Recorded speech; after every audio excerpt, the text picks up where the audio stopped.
Welcome to Channel AMEC, your insight to the Australian visa system.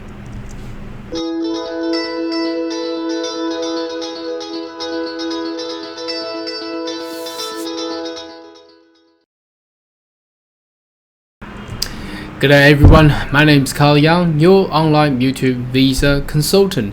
Now, are you interested in Australian immigration, visa and also study abroad? Why not consider to subscribe to our channel and make sure you turn on the bell at the side, so once we have more Australian visa insight or news, you'll be the first one of getting all the updates. Okay, now today's video we would like to discuss about the employer sponsored visa. Now, during the past few weeks or months, I've been inquired by a lot of friends leaving comment on my YouTube or Facebook or even email regarding employment sponsorship. Now, it's not as what it sounds. It's not as easy as what it sounds. It doesn't mean that you can actually find an employer who wish to employ you and you will be able to get the visa. So now I would like to take a little bit of detail of how it will work. So make sure you have a pen and pencil and paper to drop these notes down. Now, obviously, what we are looking for is the subclass 482. Now, at the same time, subclass 408 or subclass 407, they all require sponsorship, employer sponsorship as well. So the basic knowledge about how you should start with this is, first you got to think about this. Now, what background do you hold? Now, what sort of occupation or experience or qualification that you have, and what sort of business sponsor that you already have. For instance, you cannot have a restaurant trying to sponsor the IT or accountant. You cannot have an engineering firm trying to sponsor a doctor. So it doesn't make any sense. So it has to have that connections between the employer's needs and the employee who can fulfill that needs. Okay, so that has to be met. A lot of people come to me and write email to me and say, look, this is my background, can I get a visa? Now the straight answer is no, of course not, because you don't have a sponsor. You don't have an Australian employer sponsor. If they don't sponsor you and they haven't been passing what they require to be a business standard sponsor, they cannot even lodge a sponsorship, a nomination application for you. So the question coming back to a lot of people is that you're required to actually find an Australian employer sponsor. Now, that is very hard. That is not as easy as you can think of. Generally, how that will work is that you have already been in Australia.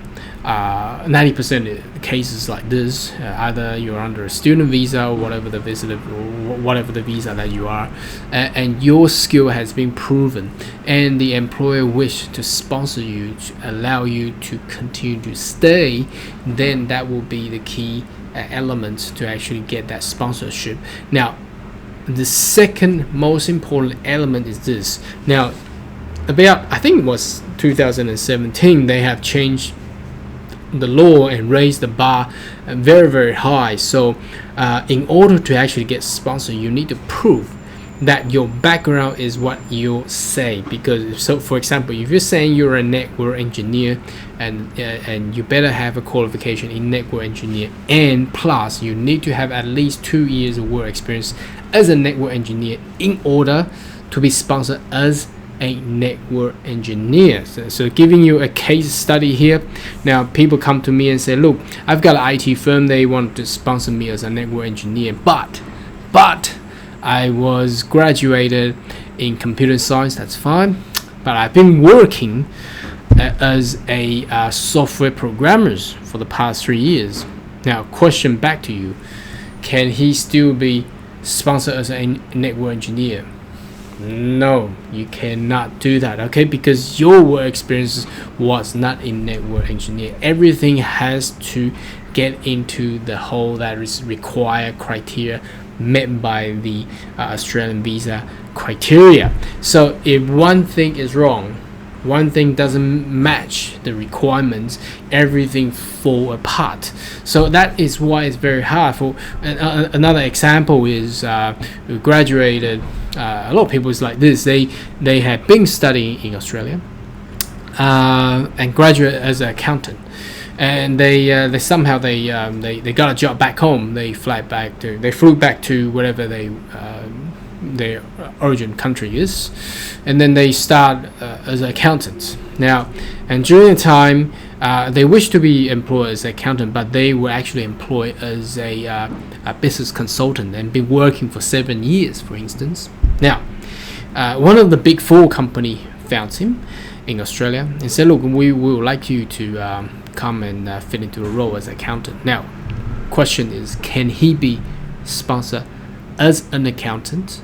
Okay, now although he was graduated as an accountant in Australia, but then his work experience was in business analysis or business management or consultants, so that doesn't meet the requirement again. So again, no, that cannot be met as well. So I'm giving you some scenarios to actually get people to actually understand how this nomination, how this business sponsor and the work visa actually works. It's actually very strict than a lot of other countries. A lot of other countries, all you require is that you nominate a skill or occupation, you get a sponsor, and you lodge the visa, you actually get a visa. There's not much of questions required to be asked. But Australians subclass 4A2 has evolved over the past 20-30 years to be one of the very complex part of the immigration law, especially in regulation 5.19. It's huge, just to be in the employer and sponsor sector. Okay, so now if you are looking for a working visa, that's gonna be very, very hard. You have to meet all the criteria that we have just mentioned above, and also to meet all these criteria, you have to meet every single one. The employer has to be in the sector of what your occupation in, and your background qualification has to meet that qualification criteria wise, and your work experience has to be in there. Now apart from subclass 4A2, some people might choose to seek 494, or that's a regional sponsorship, and or 1A6 that gets you into a permanent residency straight away. Now in these two, they will additionally require to have a skill assessment. Now that's another whole ball game. Now you can refer to the skill assessment video that I have made previously. Now for altogether, skill, employment, work visa, all these type of visas, my first thing that I was advised all the people to do is you get your skill assessment. Ensure that your skill or your qualification has been at the standard of Australians requirements.